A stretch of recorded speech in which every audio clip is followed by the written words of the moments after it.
Hello बच्चों, अब हम करेंगे question number 5। Which of the following are the cube of even number.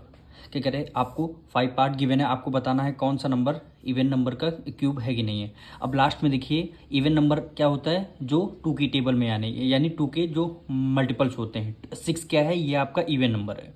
9 क्या है, ये आपका ऑड नंबर है। 2 क्या है, ये आपका इवन नंबर है।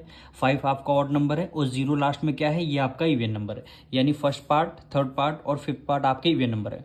जिसके लास्ट में इवन नंबर होता है वो क्या होता है, इवन नंबर का ही क्यूब होता है। जैसे फर्स्ट पार्ट 216 इवन नंबर है तो ये इवन नंबर का क्यूब हुआ। अब यहाँ पे क्या 512 है, इवन नंबर है तो इवन नंबर का क्यूब होगा। अब ये आपका फिफ्थ पार्ट है, इवन लास्ट में 0 है, इवन नंबर है तो इवन नंबर का ही क्यूब होगा।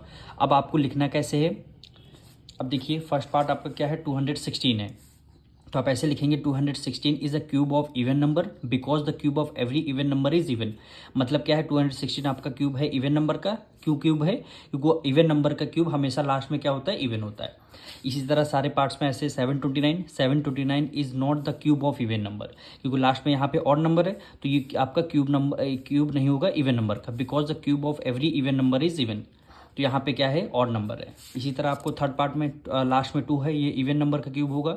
512 is the cube of even number because the cube of every even number is even. Last में क्या इवन नंबर है तो इवन नंबर का ही क्यूब होगा। अब फोर्थ पार्ट में है 33375, लास्ट में 5 है तो is not the cube of even number because the cube of every even number is even. ये आपको सॉल्यूशन कॉपी में लिखना होगा।